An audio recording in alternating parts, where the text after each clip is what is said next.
میں ایک گہرا کنواں ہوں اس زمین پر، بے شمار لڑکے لڑکیوں کے لیے کہ ان کی پیاس بجھاتا رہوں۔ اس کی بے پناہ رحمت اسی طرح ذرے ذرے پر برستی ہے جیسے کنواں سب کی پیاس بجھاتا ہے۔ اتنی سی کہانی ہے میری، زین العابدین اور عاشی اماں کے بیٹے کی کہانی، اس لڑکے کی کہانی جو اخباریں بیچ کر اپنے بھائی کی مدد کرتا تھا، اس شاگرد کی کہانی جس کی پرورش شیو سبرمنی آئیر اور ایادورائی سولومن نے کی، اس ودیارتھی کی کہانی جسے پنڈلے ماسٹر نے تعلیم دی، ایم جی کے مینن اور پروفیسر سارا بھائی نے انجینئر کی پہچان دی، جو ناکامیوں اور مشکلوں میں پل کر سائنسدان بنا، اور اس رہنما کی کہانی جس کے ساتھ چلنے والے بے شمار قابل اور ہنرمند لوگوں کی ٹیم تھی۔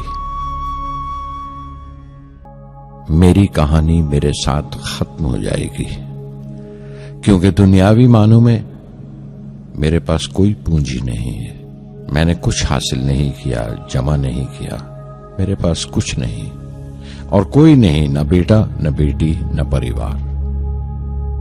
میں دوسروں کے لیے مثال نہیں بننا چاہتا، لیکن شاید کچھ پڑھنے والوں کو پریرنا ملے کہ انتم سکھ روح اور آتما کی تسکین ہے، خدا کی رحمت ان کی وراثت ہے۔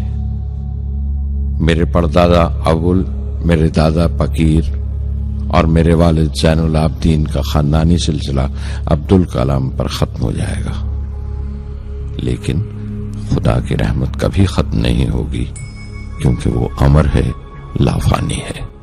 میں شہر رامیشورم کے ایک مڈل کلاس تمل خاندان میں پیدا ہوا۔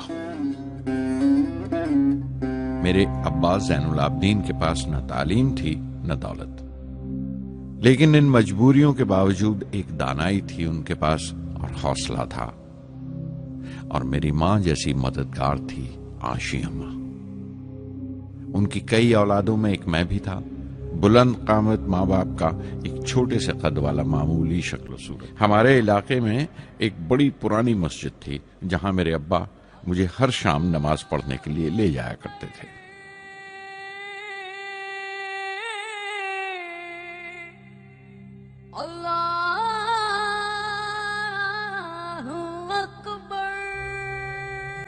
میرے ابا مشکل سے مشکل روحانی معاملوں کو بھی تمل کی عام زبان میں بیان کر لیا کرتے تھے۔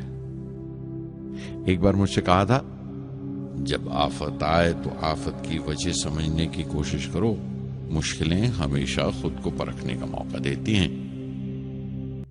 میں نے ہمیشہ اپنی سائنس اور ٹیکنالوجی میں ابا کے اصولوں پر چلنے کی کوشش کی ہے۔ میں اس بات پر یقین رکھتا ہوں کہ ہم سے اوپر بھی ایک اعلیٰ طاقت ہے، ایک مہان شکتی ہے جو ہمیں مصیبت، مایوسی اور ناکامیوں سے نکال کر سچائی کے مقام تک پہنچاتی ہے۔